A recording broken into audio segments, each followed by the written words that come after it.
বান্দারা কিভাবে থাকবে, দুনিয়ায় কি খাবে? আল্লাহ বান্দাদের খাবার রেডি করার জন্য অসংখ্য গাছ আল্লাহ দিলেন। আম গাছ, লিচু গাছ, কলা গাছ, কাঁঠাল গাছ। বান্দারা আল্লাহর ইবাদত করবে আর গাছ থেকে চিরিয়ে চিরিয়ে খাবে, আল্লাহর শুকরিয়া আদায় করবে।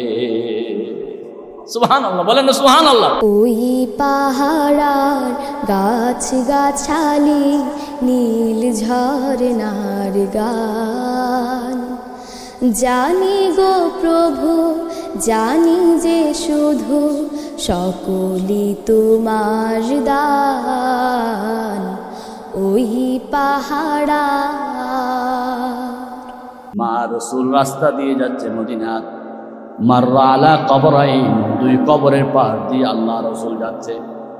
কবরে ভয়ঙ্কর আযাব চলতেছে, আমি আর আপনি বুঝি না কবরের আযাব, কিন্তু রহমতের নবী, বিশ্ব নবী মুহাম্মদ রাসূলুল্লাহ সাল্লাল্লাহু আলাইহি ওয়াসাল্লাম কবরের আযাব দেখলেন।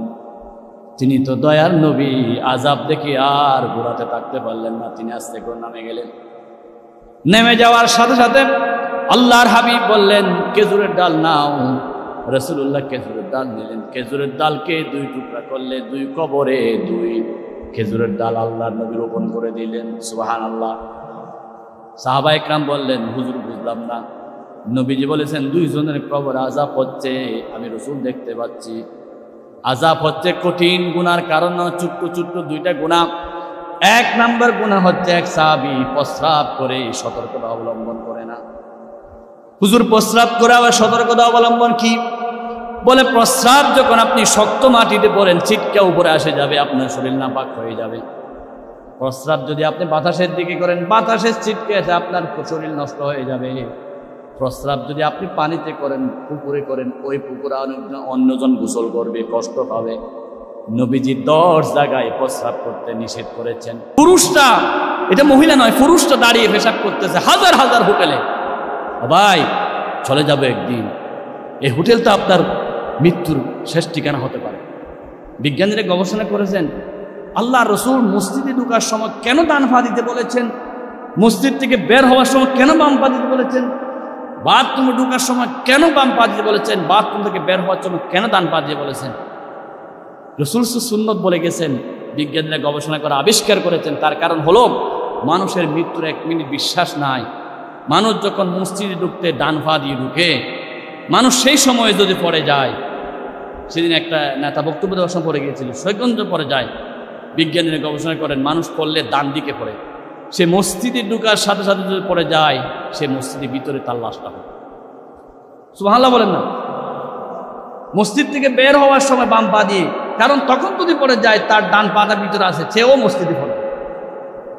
বাথরুমে ঢুকার সময় বাম পা দিয়ে ঢুকো, কারণ তুমি যদি বাথরুমে ঢুকতে পড়ে যাও, তুমি আগে বাম পা ঢুকাইছো, তুমি বাহিরে পড়বা।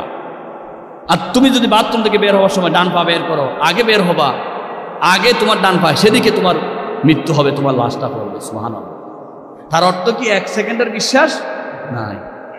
ফেরেশতারাও বলেছিল মানুষ সৃষ্টি হওয়ার আগে আল্লাহ যখন বললেন আমি মানুষ সৃষ্টি করতে চাই, তখন ফেরেশতারা বলেছিল ওয়ানাহনু নুসাব্বিহু বিহামদিকা ওয়া নুকদ্দিসু লাক, আমরাই তো তাসবিহ পাঠ করি, আপনার পবিত্রতা ঘোষণা করি, আর মানুষ কি দরকার, যা কিছু দরকার আমরা করব।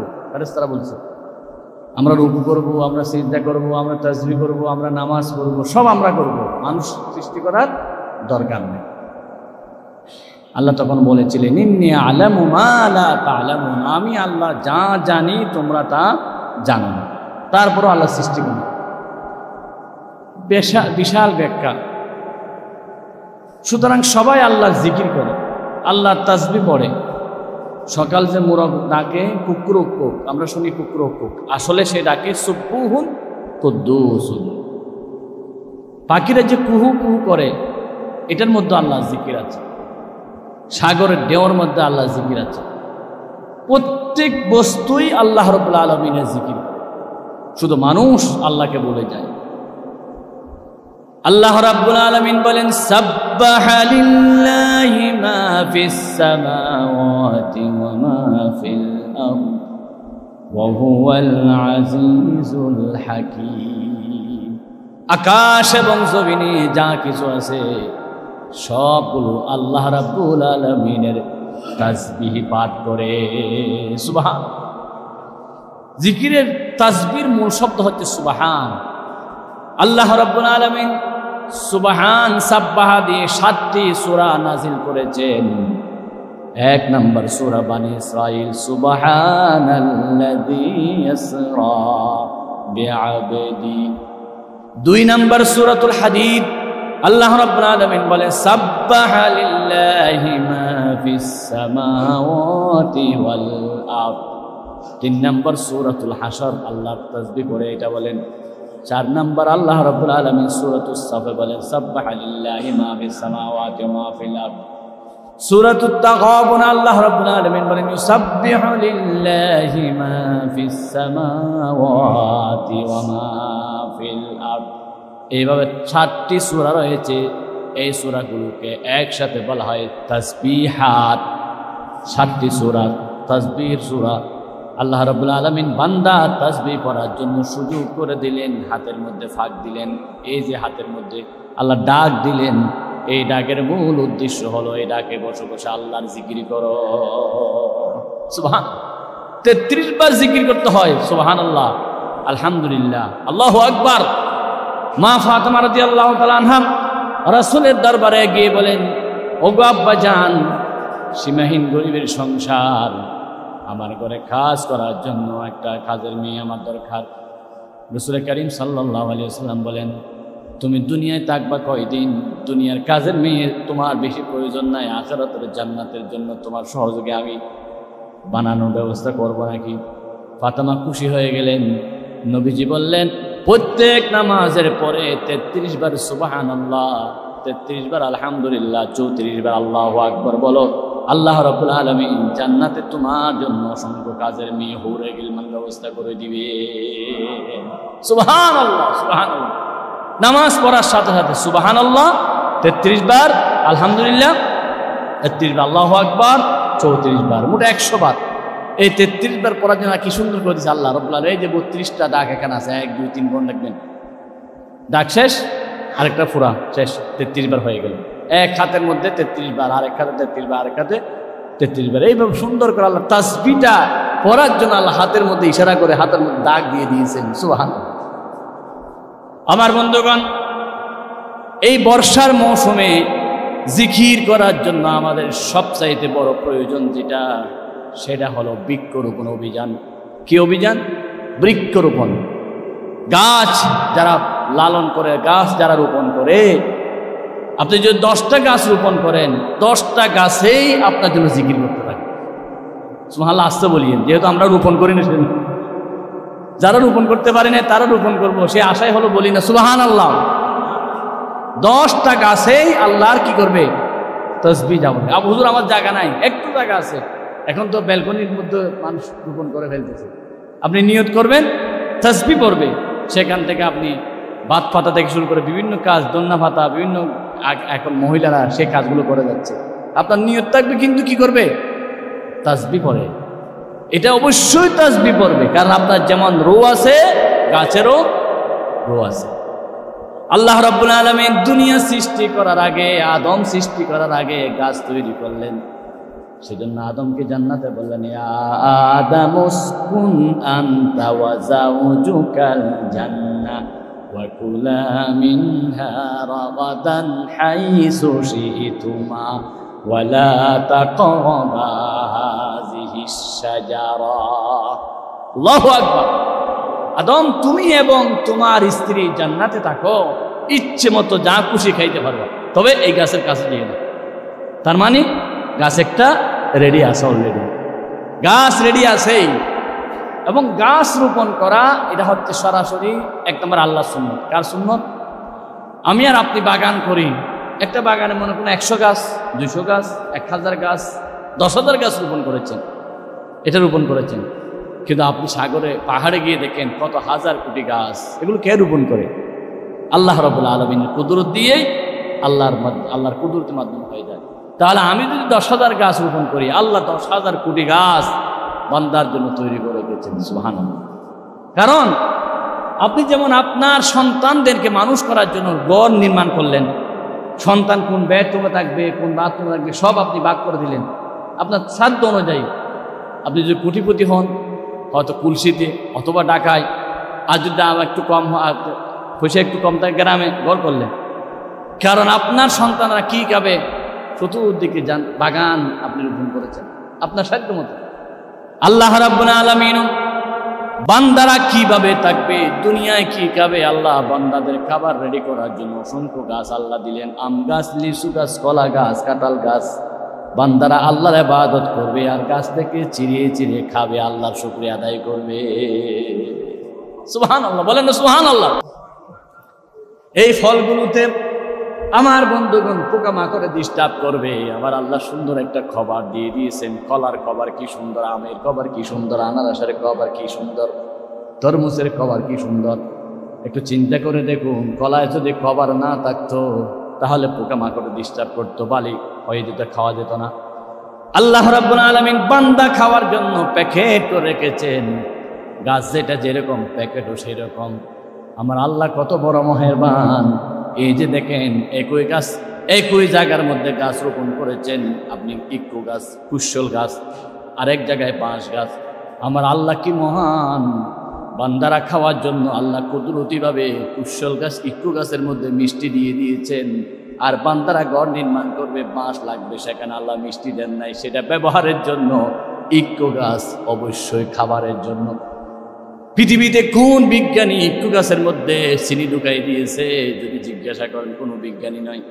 একটা নারিকেলের মধ্যে কি মিষ্টি, কে মহান আল্লাহ রাব্বুল আলামিন কি সুন্দর করে সেখানে মিষ্টি পানি ঢুকাইয়া দিলেন। পাশাপাশি আপনি খেজুর গাছ থেকে রস পড়তেছে, বোতলকে বোতল, ড্রামকে ড্রাম। পাশে কলা গাছের পানি কোনো মিষ্টি নাই, খেজুর গাছের রসের মধ্যে মিষ্টি ঢুকাইয়া দিলেন যিনি, তার নাম হলো আল্লাহ।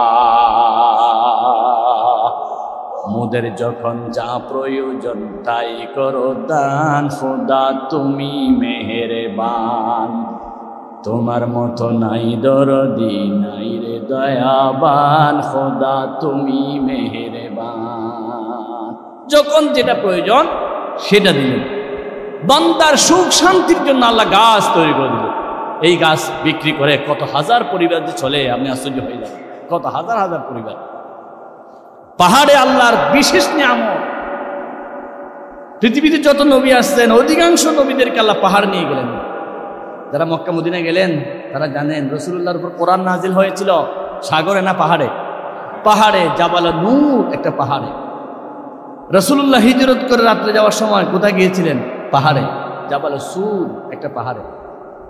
রাসূল করিম সাল্লাল্লাহু আলাইহি ওয়াসাল্লামকে সবচেয়ে বেশি মহব্বত করেছিল মদিনা শরীফে একটা পাহাড়, সেই পাহাড়ের নাম হচ্ছে উহুদ পাহাড়। রাসূল বলতেন উহুদুন জাবালুন ইউহিব্বুনা ওয়া নুহিব্বুহু। উহুদ এমন একটা পাহাড় যেটাকে আমি ভালোবাসি, আমাকেও ভালোবাসি। সুবহানাল্লাহ বলেন।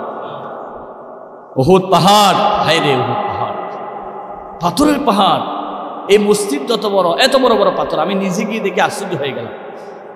কাফেররা যখন আমার রাসূলকে আক্রমণ করেছে, রাসূলুল্লাহ সাল্লাল্লাহু আলাইহি ওয়াসাল্লামের মাথা মুবারকে হেলমেট পরা ছিল। তীর মেরে হেলমেট, লোহার টুপি মাথা ভিতর ঢুকে গেল। আল্লাহু আকবার। আমার নবীর মাথা ফেটে গেল, ফিনকি মেরে রক্ত বের হয়ে গেল। কাফের বেঈমান রাসূলুল্লাহ চেহারা মুবারক বরাবর আরেকটা তীর মারলেন। তীর পড়ে রাসূলুল্লাহর দাঁত পড়ে গেল। কাঁচা দাঁত দিয়ে জোর জোর করে রক্ত পড়তে লাগলেন। আমার নবী জমিনে পড়ে গেলেন, বেহুশের মতো হয়ে গেলেন। শয়তান চড়িয়ে দিল, কদ কুতিলা মুহাম্মদ, রাসূল আর নাই, রাসূল আর নাই। রাসূলুল্লাহ দুনিয়া থেকে বিদায় হয়ে গেল, ছড়িয়ে দিলেন। কিন্তু রাসূলুল্লাহকে সাল্লাল্লাহু আলাইহি ওয়াসাল্লামকে কোলে করে কাঁধে করে উহুদের পাহাড়ে তুললেন। এই যে মসজিদের চাইতে বড় বড় পাথর, পাথর যে কত শক্ত আপনারা জানেন, আমাকে আজকে বোঝাতে হবে না। আমার দয়াল নবীর জন্য ওই পাথরগুলো মুমির মতো গলে গেল। উহুদ পাহাড় দুই টুকরা হয়ে গেল, রাসূলুল্লাহকে বিছানা করে দিল। আল্লাহু আকবার। উহুদ পাহাড় এখনো সাক্ষী। পাহাড়ের মাঝখানে ফেটে গেল, পাথর দুই টুকরা হয়ে গেল, রাসূলুল্লাহকে জায়গা করে দিলেন। রাসূলুল্লাহকে সেখানে শোয়ালেন। সাহাবায়ে কেরাম, আল্লাহ রাসূলের জন্য পাথর নিজে তুলার মতো, বেডের মতো বিছানা হয়ে গেল। সুবহান। কেমন রাসূল আমরা চিনি নাই, বুঝি নাই, এত বড় নবী আল্লাহ আমাদেরকে দিলেন। সেজন্য রাসূল করিম সাল্লাল্লাহু আলাইহি ওয়াসাল্লাম পাহাড়কে বেশি ভালোবাসেন।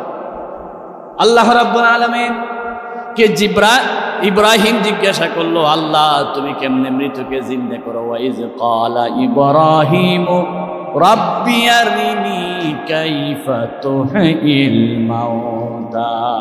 আল্লাহ তুমি জিন্দাকে মুর্দাকে কেমনে জিন্দা করো? আল্লাহ বলে, আওয়ালাম তুমি কি বিশ্বাস করো না? বিশ্বাস না করলে ওয়ালাকিন জুরিল জাবাল, তুমি যদি বিশ্বাস না করো ওয়ালাকিন লিয়াতমাইন্না কলবি। মুসা ইব্রাহিমকে বললেন, তুমি বিশ্বাস করো আমি যে মুর্দাকে জিন্দা করে? বলে, বিশ্বাস করি, কিন্তু একটু দেখাও না।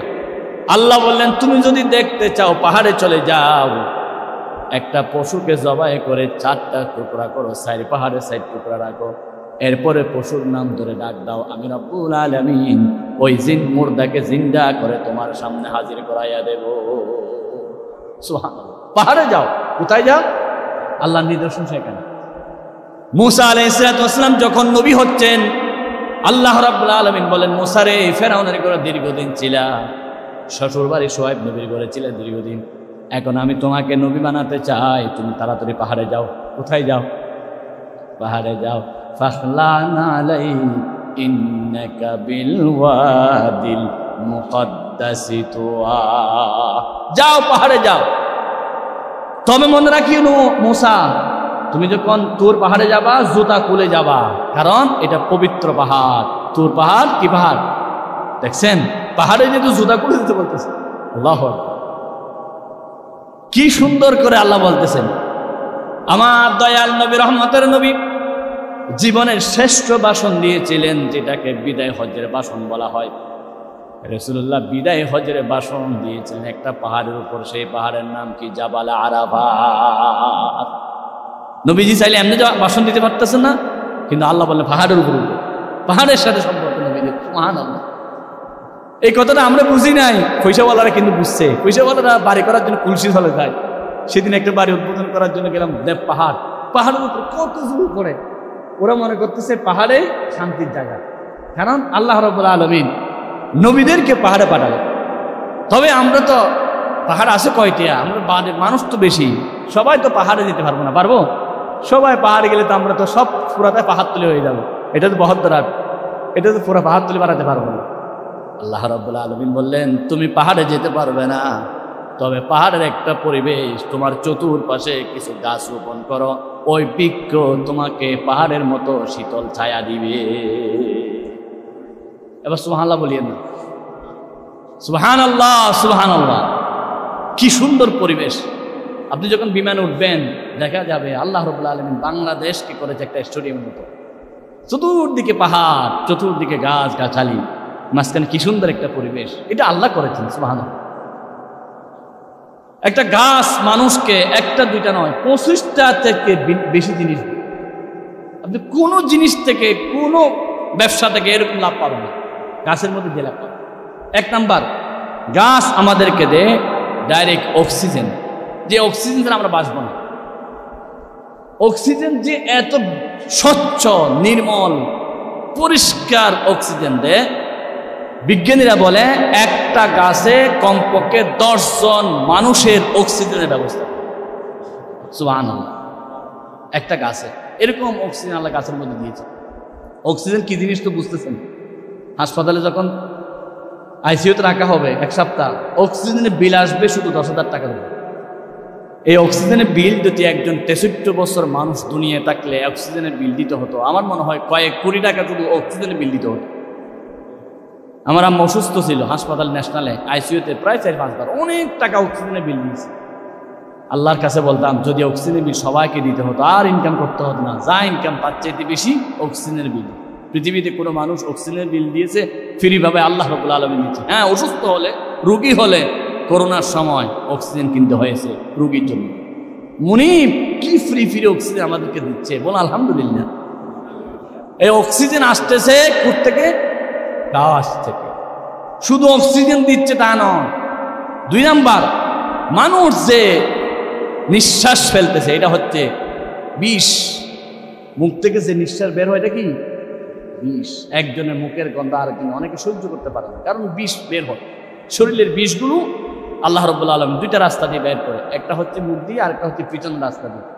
পিছনের রাস্তা দিয়ে যেটা বের হয়, এটা নাম যদিও বা খারাপ হয়, এটাও বিষ বের হচ্ছে। শরীরের বিষগুলো, বাতাসগুলো বের হয়ে যাচ্ছে।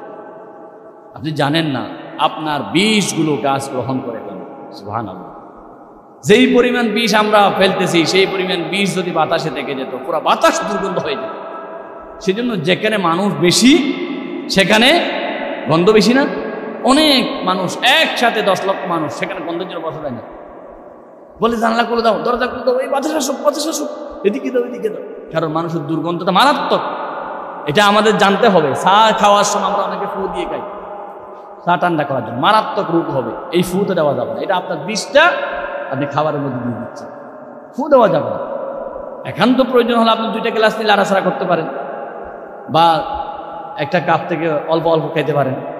আপনি মনে করবেন না শুধু নামাজের ওয়াজ, রোজার ওয়াজ এগুলো ওয়াজ নয়, এগুলো আরো বেশি ওয়াজ। কারণ মানুষ বাঁচার জন্য, সুন্দর করে দুনিয়াতে টিকে থাকার জন্য আল্লাহ রাব্বুল আলামিন সব নিয়ামত আমাদেরকে দিয়েছেন, কিন্তু আমরা ব্যবহার করতে জানি না। তাহলে 1 নম্বর গাছ আমাদেরকে কি দেয়? অক্সিজেন দেয়। বলেন কি দেয়? অক্সিজেন দেয়। 2 নম্বর গাছ আমাদেরকে দেয় আমাদের বিষগুলো গ্রহণ করে। 3 নম্বর, এক একটা গাছ ওষুধি গাছ। কি যে ওষুধ আল্লাহ গাছের ভিতরে দিয়ে দিয়েছে।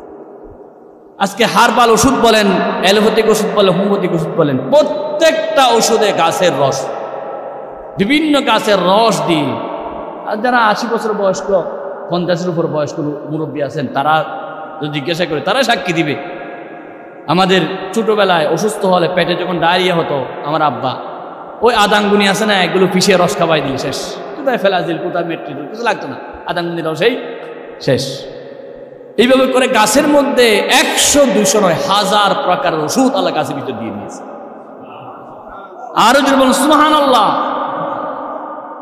এক এক গাছের মধ্যে কি যে ওষুধ দিয়েছে, গাছের ছালে, গাছের বাকলে, গাছের পাতায়, কি সুন্দর সুন্দর ওষুধ আল্লাহ দিয়ে দিয়েছেন, আমরা জানি না। পুদিনা পাতা যে, এই যে পুদিনা পাতা, সহজলভ্য জিনিস, মারাত্মক শরীরের উপকার জিনিস। পুদিনা পাতার রস খেলে আপনার শরীরে যে কি উপকার হবে। রসুন যারা খায় তাদের তো হাড়ের রোগ হবে না। কালো জিরা যারা খায় তারা তো মৃত্যু ছাড়া কোনো রোগে হবে না। সকালবেলা 7টা খেজুর, আজোয়া খেজুর যারা খায়, বিষাক্ত কোনো জিনিস তাকে আক্রমণ করতে পারবে না। সুবহানাল্লাহ বলেন না? মধু, বিশুদ্ধ মধু খেলে অসংখ্য রোগের সেবা হবে। সব তো গাছ থেকে গাছ। আমি কয়টা গাছের ওষুধের কথা বলবো? আমি তো ডাক্তার নয়, সবগুলো বলবো এখানে। আমি একটু হিন্স দিচ্ছি। আল্লাহ গাছের মধ্যে বিশাল নিয়ামত দিয়েছেন, এটা হলো ওষুধের গাছ। আপনি চাইলে গাছের ঘরের ছাদের মধ্যে একটা ওষুধের গাছ রোপণ করতে পারেন। ব্যথা করতেছে শরীরের, পাতাবাহার একটা গাছ আছে, পাতাটা লাগাই দিলে শরীর ব্যথা কমে যাচ্ছে। দেখে অসত্য নাকি সত্য? বলেন না, সত্য না অসত্য? হয়তো আমাদের কাছে মিথ্যার মতন মনে হবে। গ্রামে গঞ্জে গিয়ে দেখেন, এই গাছের উপর নির্ভর করে হাজার হাজার রোগী চিকিৎসা করতেছে, আলহামদুলিল্লাহ। কিন্তু আমাদের শরীরে এমনভাবে বিষ ঢুকেছে, গাছ দিয়ে আর কভার হচ্ছে না। সেই গাছের মধ্যে আবার স্যাগ্রান দিয়ে, সেখানের মধ্যে কেমিক্যাল দিয়ে ওষুধ বানিয়ে খাইতে হচ্ছে। কারণ শরীর, আমরা বিষ খেতে খেতে শরীরকে নষ্ট করে ফেলেছি। যে খাবারগুলো আমরা খাই, আল্লাহর দয়া ছাড়া বাঁচার কোনো উপায় নেই। আপনি আশ্চর্য হয়ে যাবেন, ফার্মের মাছ, ফার্মের মুরগিকে যে খাবারগুলো খাচ্ছে। একটা সূত্র আছে, মানুষ গু খায়। কেমনে গু খায়? মানুষ মুরগি খায়, মুরগি গু খায়, সুতরাং মানুষ কি খায়? গু খায়। এটা হচ্ছে লজিক। সুতরাং মানুষ যে ফার্মের মুরগি খায়, মানুষ যে ফার্মের মাছ খায়, কি বিষাক্ত জিনিস দিয়ে খাচ্ছে। ইন্ডিয়াতে একবার সেদিন পত্রিকা পেলাম, বিশাল বাগান থেকে ফুকে ডিস্টার্ব করতেছে। এই ফুকগুলো মেরে ফেরার জন্য যিনি বাগানের মালিক, তার কাছে বেশি টাকা ছিল না, কীটনাশক ওষুধ কেনার সেই তৌফিক ছিল না। বাচ্চারা কুক খাইতো, সেই কুকগুলো বালতিতে ঢুকাইয়া তিনি মেরে দিয়েছে। এই কোকাকোলা মারার পরে 10 কানি জাগার সব পোকা মরে গেল। বুঝেন নাই সহজ কথা? কোকাকোলা স্প্রাইটের মধ্যে এমন বিষ ঢুকাইয়া দিয়েছে যেগুলো খাইলে পোকা মরে যায়। সুতরাং আপনার শরীর, আমার শরীর কত ক্ষতি হচ্ছে বিষাক্ত খাবারগুলো ভিতরে ঢুকাচ্ছে। আপনি সহজ সূত্র হলো, না খাইলে মরবেন না। যত মরবেন খাইলে মরবেন। যা অসুখ হয় সব কিসের ভিতর? খাওয়ার ভিতর। আমাদের ডাক্তার সাহেব, ডাক্তার মাশাআল্লাহ, ধন্যবাদ। অনেক ডাক্তার এখানে আছেন। সব ডাক্তারের সূত্র হচ্ছে আপনি যত খাবার থেকে দূরে থাকবেন হায়াত তথা আপনার বেড়ে যাবে। কারণ কি জানেন? কারণ হচ্ছে আল্লাহ আপনাকে সৃষ্টি করার সময় আল্লাহর আপনার রিজিক বরাদ্দ করেছে। আপনার জন্য মনে করেন 100 মণ চাউল আল্লাহ বরাদ্দ করেছে। আপনি 100টা মেজবান খাইয়ে 1 মেজবানে আধা কেজি করে খাইয়েছেন, পরে দেখবে যে আপনার খানার বাজেট শেষ, কিন্তু হায়াতের বাজেট আছে। লাস্টে কি হবে? আপনি বিছানায় শুয়ে থাকবেন, খানা খাইতে পারবেন না। খানা খাইতে পারবেন না, না না খানা আনিস না, খানা আনিস না, কারণ আপনার খানার বাজেট তো শেষ, হায়াতের বাজেট আছে। আর আপনার খানার বাজেট যে 100 বস্তা চাউল, মানে 10,000 বস্তা চাউল, আপনি কিন্তু অল্প অল্প খাইতেছেন, অল্প খান। ডাক্তাররা বলতেছে অল্প খান, কিন্তু রসুল করিম সাল্লাল্লাহু আলাইহি ওয়াসাল্লাম নিজে অল্পকে দেখাই দিয়েছেন। রসুল বলেছেন যে মানুষ খাবার কম খাবে, পেটকে 3 ভাগ করবে, 1 ভাগ খাবার, আরেক ভাগ পানি, আরেক ভাগ খালি। এই কাজটা যতদিন করবে ততদিন কোনো রোগ হবে না। সুবহানাল্লাহ বলেন না? আমরা তো বুঝি না ভাই, আমরা মুখরোচক খাবারের জন্য পাগল হয়ে যায়। কোথায় বার্গার, কোথায় স্যান্ডউইচ, কোথায় এই আছে সেই আছে। আপনি একদিন যদি দোকানের পিছন রুমে ঢুকেন, আপনি 10 বছরের জন্য শপথ করবেন আমি আর এখান থেকে খানা খাবো না। কি যে পরিবেশ! দোকানের বয়স যদি 30 বছর হয়, তেলের বয়সও 30 বছর। আগুনে পুড়ে যখন দোকান পুড়ে গেল, বাবা কাঁদতেছে, ছেলে বলতেছে আব্বু কাঁদার অসুবিধা কি? আপনি তো চিটাং শহর আসছিলেন গাড়ি ভাড়া দিয়ে, আপনাকে আল্লাহ পয়সা দিছে, ঘর করছেন, দোকান করছেন, আবার করবেন।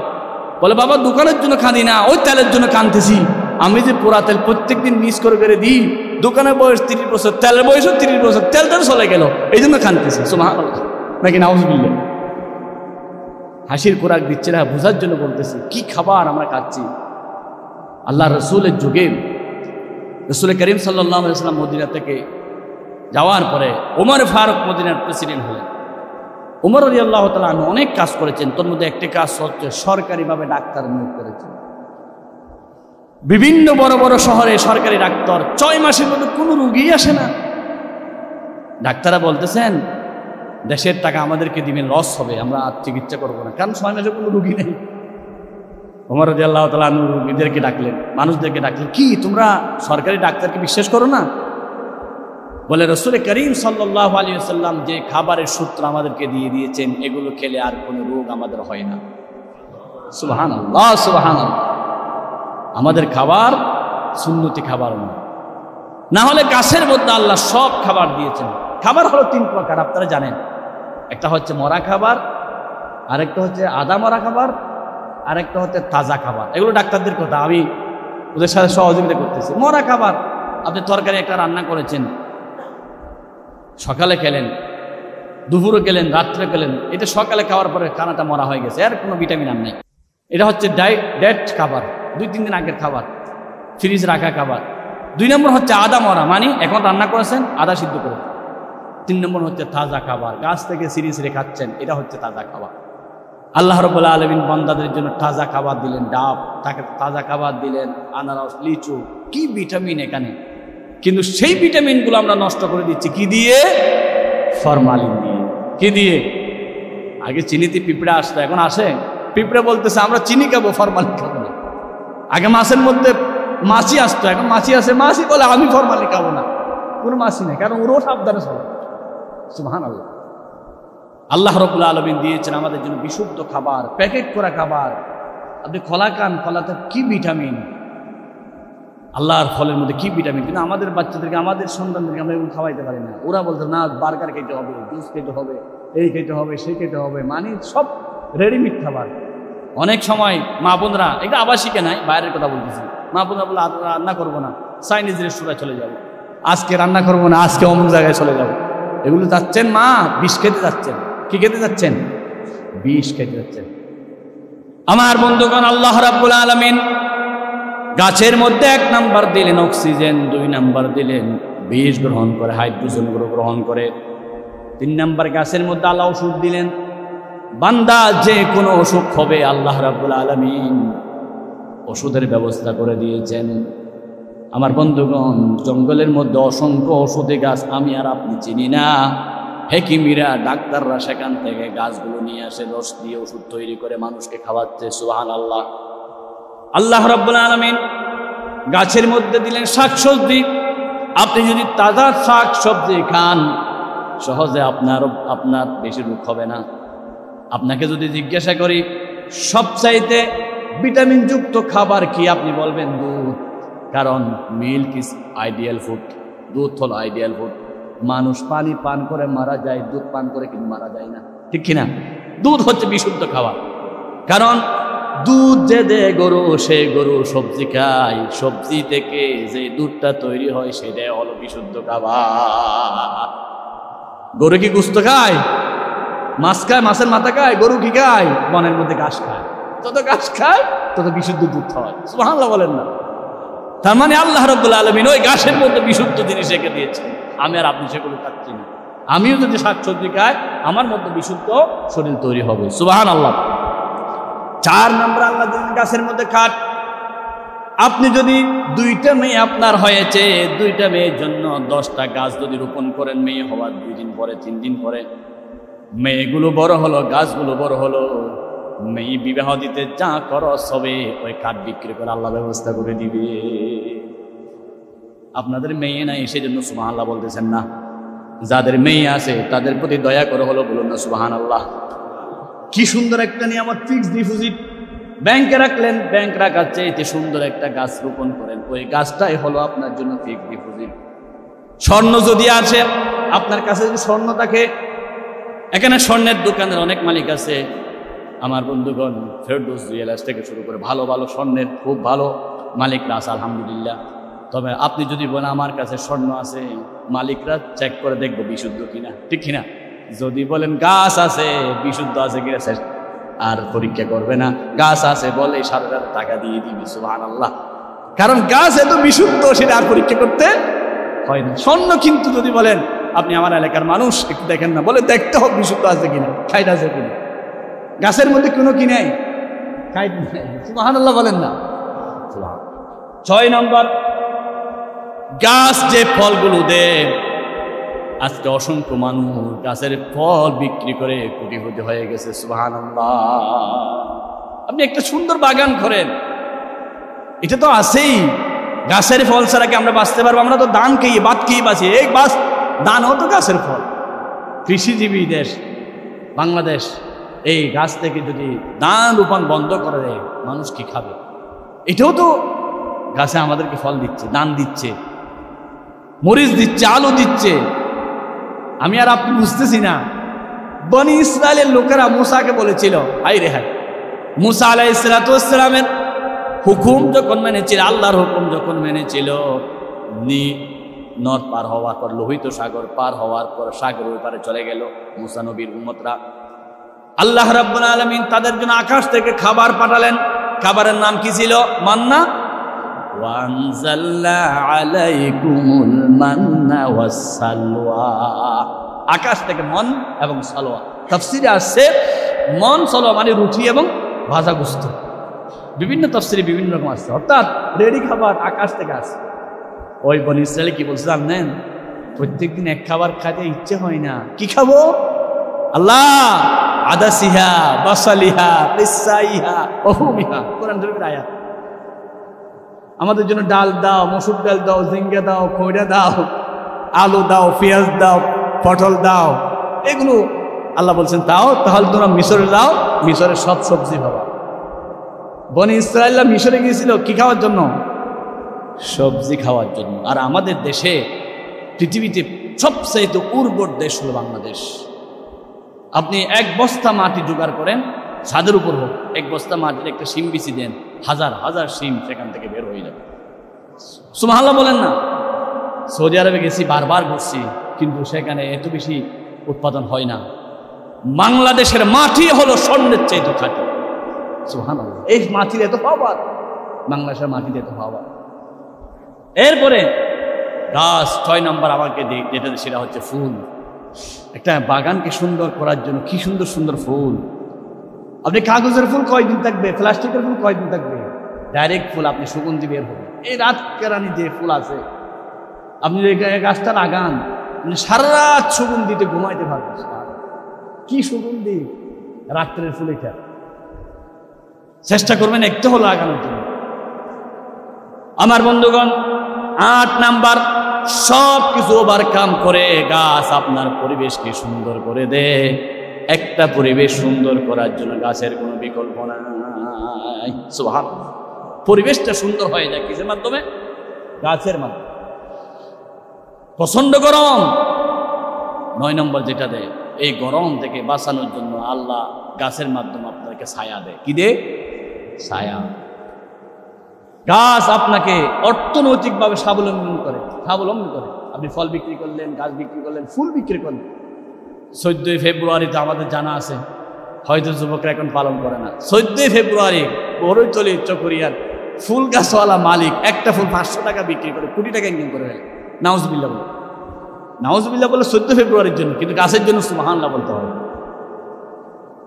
তাহলে স্বাবলম্বী হওয়ার জন্য এটা বিশাল। এরপরে গাছ আপনাকে 11 নম্বর যেটা দেয় সেটা হলো অর্থনৈতিক ভারসাম্য। আপনার পকেটের টাকা, গাছ আছে, টাকা আছে, ফল আছে, টাকা আছে, ধান আছে, টাকা আছে। আগের যুগের গ্রামের লোকেরা দোকানে গিয়ে কি করতে বলেন? 500 টাকা দাও, কি দিব? 2 আরি ধান দেবো, এরকম বলতো। মহিলারা কি করতো? 2 কেজি চল দিব, তেল দাও, চল নিয়ে তেল কিনতো, চল নিয়ে বাজার করতো। এরকম পরিবেশ আপনারা অনেকে দেখেন না মনে হয়, আমরা দেখেছি। মহিলাদের কাছে চাউল থাকলে মন ভরসা, আর পুরুষদের কাছে কি থাকলে? ধান থাকলে মনে ভরসা ছিল। গাছ আপনাকে এরপরে যেটা দেয় সেটা হলো শীতল ঠান্ডা।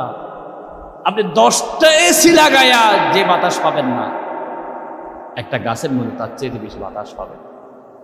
সুবহানাল্লাহ বলবেন না? আমি জানি, কারণ আপনার এসির পক্ষের মানুষ। আমি এসির বিরুদ্ধে বলে আপনারা আমাকে অবশ্যই কিনা করবেন, আমি সেটাও জানি। আর এসি ব্যবসায়ীরা তো অবশ্যই আমার সাথে রাগ করবে। যাক, আল্লাহ গাছের সাথে যে ঠান্ডা বাতাস দেয়, অন্য কোনো কিছুটা পাওয়া যায়। এটা হলো 12 নম্বর। 13 নম্বর হলো এই যে অতিবৃষ্টি অনাবৃষ্টি হয়, এগুলো গাছ কাটার কারণে। যেখানে স্বাভাবিক গাছ থাকে সেখানে আল্লাহ যেই পরিমাণ বৃষ্টি দরকার সেই পরিমাণ বৃষ্টি দেয়, এবং যেই পরিমাণ গরম দরকার সেই পরিমাণ গরম দেয়। হারামাইন শরীফে, মক্কা শরীফ, মদিনা শরীফে একটা খেজুর গাছ রোপণ করার জন্য সৌদি সরকার লক্ষ লক্ষ টাকা খরচ করে। কিভাবে পানি দিচ্ছে, কিভাবে সেচ দিচ্ছে, কিভাবে ভালো রেখেছে, একটা গাছ সুন্দর তো করে করে অক্সিজেন পাওয়া যায়। তাহলে শীতল ছায়া, উষ্ণ ছায়া তো দেয়, এবং অতিবৃষ্টি অনাবৃষ্টি রোধ করে। এরপরে গাছ আপনাকে পাট দেয়। পাট, বাংলাদেশ এক সময় ছিল সোনালী আঁশের দেশ, মনে আছে আপনাদের? এই পাট বিক্রি করে বাংলাদেশ 1000 কোটি টাকা ইনকাম করত। কোথায় গেল আজকে সেই সোনালী আঁশ? আমরাই শেষ করে দিয়েছি আমার দেশের স্বনির্ভরতা। আপনারা সেদিন পত্রিকায় পেয়েছেন, রাজনীতি ভাববেন না, বিবেক দিয়ে চিন্তা করুন। বাংলাদেশের একটা দলে সর্বোচ্চ নেতা বলেছে, আমার হাড়ে বলক হয়েছে, আমি চিকিৎসার জন্য সিঙ্গাপুর যাব না, আমার দেশে থাকবো, আমার দেশের ডাক্তাররাই আমাকে উপকার করবে। দেশের প্রতি কি মায়া, কি ভালোবাসা দেখালে। আর আমরা সরকারি টাকা খরচ করে, আপনি আশ্চর্য হয়ে যাবেন, শুধু সোফা সেট নিচতলা থেকে 3 তলা 4 তলায় তুলতে গিয়ে 4 লক্ষ টাকা বিল দিয়েছে কত যারা ছিল 17 বছর।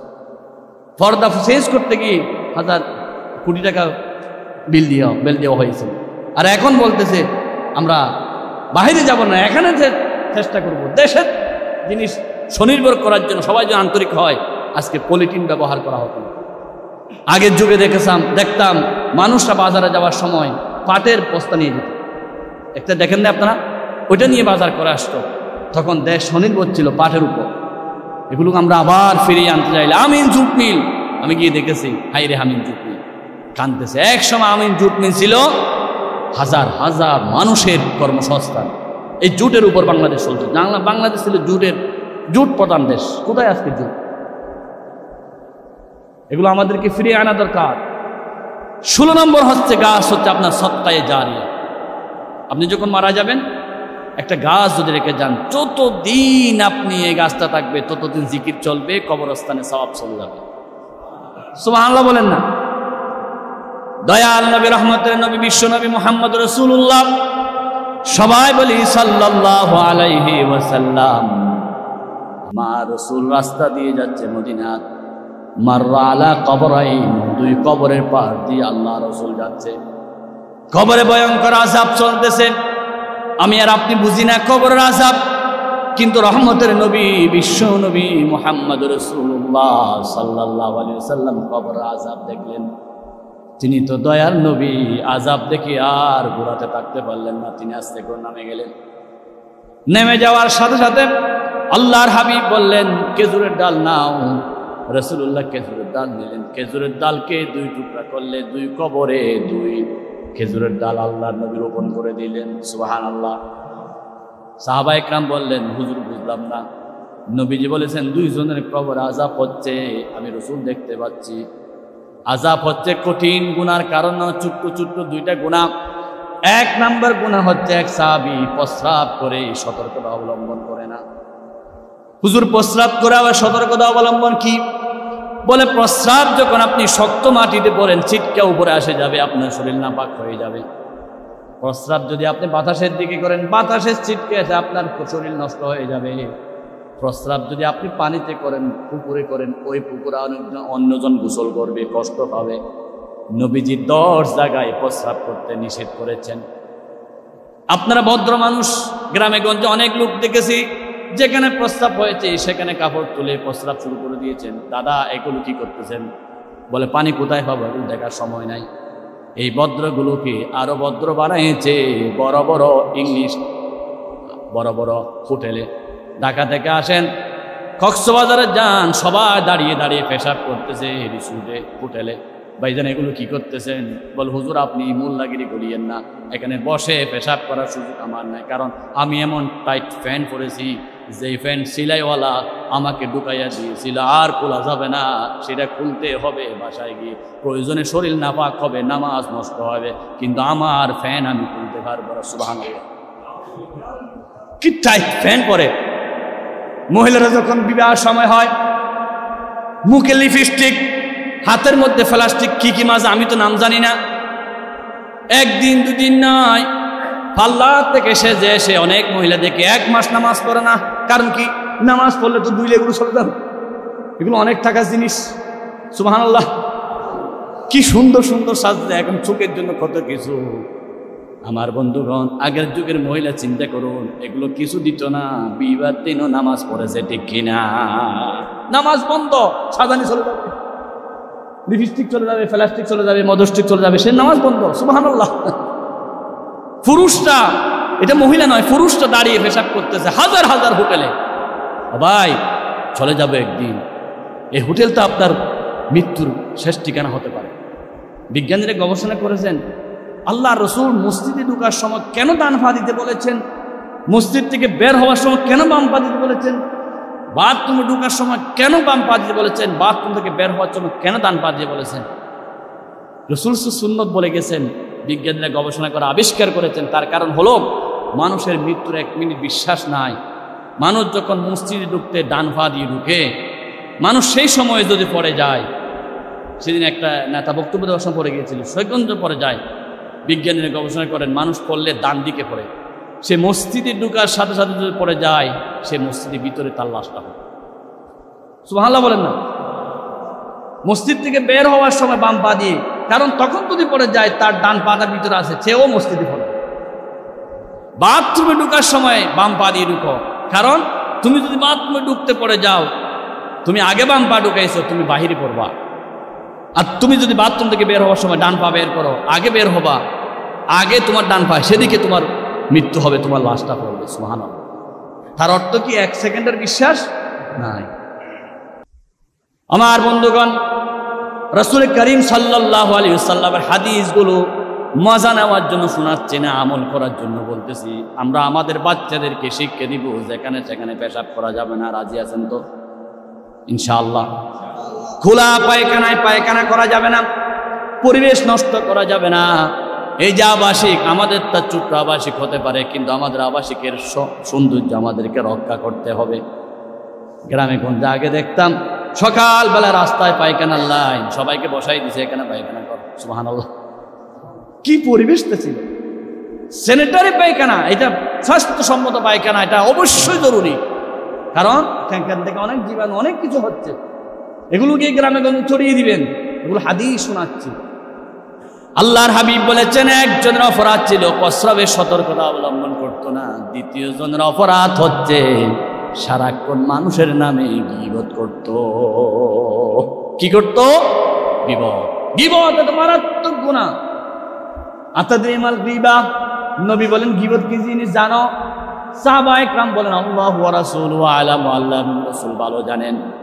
দয়ার নবী ঘোষণা করলেন গীবত হলো একজন মানুষের বিরুদ্ধে এমন একটা কথা বলা যেটা তার মধ্যে আছে। সে এক সময় খারাপ কাজ ছিল, চুরি করতো, খারাপ ছিল, তাকে আপনি এটা নিয়ে টিটকারি করতেছেন, অথচ সে তওবা করে ফেলেছে, ভালো হয়ে গেছে। নবীজি বলেন ওই সাহাবীরা বলেন ও দুষ্টার গুনার মধ্যে থাকে। রাসূল বলেন দুষ্টার থাকলে গীবত, না থাকলে মিথ্যা অপবাদ। এই গীবত করা আল গীবাতু আশাদ্দু মিনাজ জিনা, জানার চাইতে মারাত্মক।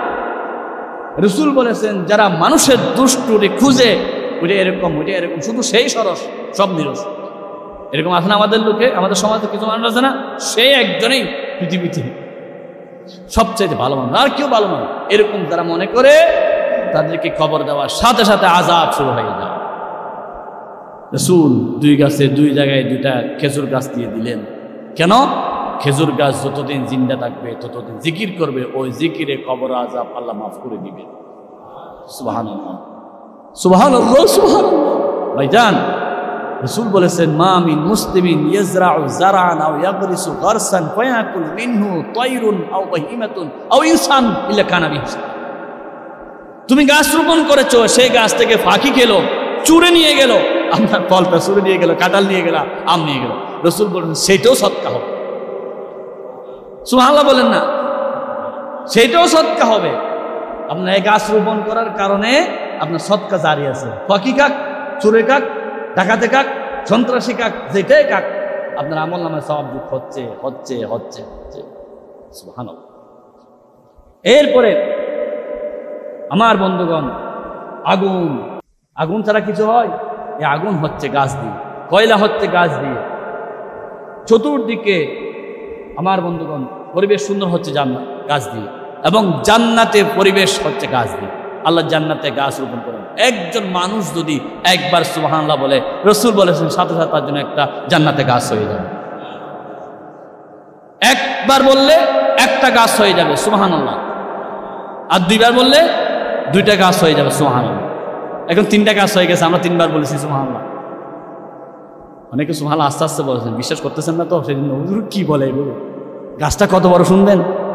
আল্লাহর হাবিব বলেছেন দুনিয়াতে একবার সুবহানাল্লাহ বললে গাছটা এত বড় হবে যে গাছের ছায়া হবে 500 মাইল দূর পর্যন্ত। আর আস্তে বলুন সুবহানাল্লাহ। এই 5টা গাছ হয়ে গেছে যারা পড়ছেন আর কি। আর যারা মনে করতে একটু চিন্তা করে দেখি হুজুরের কথা সত্য কিনা, তারা অবশ্যই পরে চিন্তা করিয়েন, ঘরে গিয়ে বলিয়েন সুবহানাল্লাহ, তখনও কিন্তু গাছ হয়ে যাবে। তবে মসজিদে বসলে গাছটা বড় হবে সুবহানাল্লাহ। আমার বন্ধুগণ, হাসির খোরাক দিচ্ছি না, বুঝার জন্য বলতেছি। রাসূল করিম সাল্লাল্লাহু আলাইহি ওয়াসাল্লাম বলেন এই গাছ যারা রোপণ করে তারা কিয়ামতের দিন নাজাতের উসিলা হবে।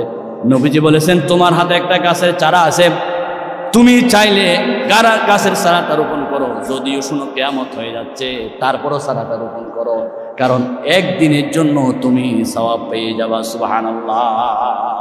গাছ রোপণ করা আল্লাহ সুন্নত, গাছ রোপণ করা রাসূলের সুন্নত, এবং আল্লাহ রাব্বুল আলামিন একটা দেশকে বাঁচানোর জন্য 25% গাছের বনায়ন ব্যবস্থা করেন। কয় পার্সেন্ট? একটা দেশ রক্ষা করার জন্য। এই যে বিশাল বিশাল বঙ্গোপসাগরের পাশে আল্লাহ দিলেন সুন্দরবন সুবহানাল্লাহ, বিশাল বন। যারা দেখেছেন সুন্দরবন জানেন আল্লাহ কুদরতিভাবে সুন্দরবনটা দিয়েছেন। সুন্দরবন দিয়ে বঙ্গোপসাগর সাইক্লোন, টর্নেডো শতকরা 90% আল্লাহ হেফাজত করবেন সুবহানাল্লাহ। সেই বন যদি না থাকতো শেষ হয়ে যেত। কিন্তু আমার দেশের কিছু জালেম জাতির দুশ্মনেরা সরকারি গাছ কেটে দেশকে বিরান করে দিচ্ছে। ওরা টাকা পয়সা ইনকাম করার জন্য ফরেস্ট ডিপার্টমেন্টকে কিছু ঘুষ দিয়ে কাজগুলো করা যাচ্ছে। ওরা হচ্ছে দেশের দুশ্মন। ওরা হচ্ছে বাংলাদেশে যদি 24 কোটি মানুষ থাকে, 24 কোটি মানুষের দুশ্মন হচ্ছে যারা সরকারি সম্পদ নষ্ট করে। গ্যাস জ্বালিয়ে রাখতেছেন একটা ম্যাচের কাঠি বাঁচানোর জন্য, আপনি 24 কোটি মানুষের দুশ্মন। আপনি অবৈধভাবে গাছ কাটতেছেন, আপনি মারাত্মক দুশ্মনী করতেছেন দেশের জন্য, পুরো দেশের ভারসাম্য নষ্ট হয়ে যাচ্ছে। সুতরাং আমাদের যেখানে সুযোগ থাকে সেখানে কি রোপণ করব? গাছের ছাদের উপর, বেলকনিতে, সব জায়গায় ইনশাআল্লাহ আমরা গাছ রোপণ করব, পরিবেশটা সুন্দর করব এবং এই গাছ আমাদের জন্য নাজাত উসিলা মনে করে এই ইবাদতটা করব। অনেক হাদিস, অনেক কোরআনের আয়াত আছে, সেগুলো আমি বলতে পারতেছি না। ইনশাআল্লাহ যা বাংলা বলেছে তা আরবি পড়ার সময় হাদিসগুলো, কোরআনগুলো বলবো। সবাইকে অনুরোধ জানাচ্ছি, যার যেভাবে তৌফিক আছে সেভাবে আমরা পরিবেশকে সুন্দর করার জন্য, রক্ষা করার জন্য বা গাছ রোপণ করব, জিকির করার জন্য আমরা ইনশাআল্লাহ এই কাজগুলো করব। তবে আমাদেরকে মনে রাখতে হবে এই গাছগুলো আমাদের জন্য বিশাল দোয়া করবে। গাছ কাটা যাবে না। হ্যাঁ, প্রয়োজন হলে আপনি কাটতে পারবেন, বিনা প্রয়োজনে কাটতে পারবেন না। সোনার মদিনা, সুন্দর সুন্দর গাছ। শেষে একটা কথা বলে যাচ্ছি, সেটা হচ্ছে আজকে সফর মাসের প্রথম জুমা, আগামী মাস হচ্ছে রবিউল আউয়াল মাস। কি মাস? রবিউল আউয়াল মাসে আমরা জানি আমাদের দেশে মিলাদুন্নবীর জমজমাট আয়োজন হয়, আমি এটার বিরোধিতা করব না। কিন্তু রবিউল আউয়াল মাসে সবচেয়ে বড় আনন্দ হচ্ছে মিলাদুন্নবী, রসুলের আগমন মাসে রসুলের দেশে যেতে পারলে ইনশাআল্লাহ। হজ্জে বাইতুল্লাহ, বাংলাদেশের শ্রেষ্ঠ হজ কাফেলা হজ্জে বাইতুল্লাহ, আমাদের উস্তাদ তাজুল উলামা, শামসুল উলামা, ফখরুল উলামা ডক্টর গিয়াসুদ্দিন তালুকদার সাহেব, উনি বলেছেন যারা নবী প্রেমিক আছে তাদেরকে নিয়ে রবিউল আউয়াল মাসে একটা উমরা প্যাকেজ করেছে। আলহামদুলিল্লাহ, শুধু নবী প্রেমিকদের জন্য রবিউল আউয়াল মাসে নবীর দেশে যারা যেতে চান তারা অবশ্যই সোনার মদিনা গিয়ে মিলাদ পালন করতে পারবেন। রসুলের সেই জন্মভূমিতে আমরা ইনশাআল্লাহ ইবাদত করতে পারবো। আমার সাথে যোগাযোগ করবেন। এই জন্য আপনাদেরকে অনুরোধ জানাচ্ছি, আমরা মদিনার ভালোবাসা, মক্কার ভালোবাসা অন্তরে লালন করবো। আল্লাহ আমাদেরকে তৌফিক দান করুন।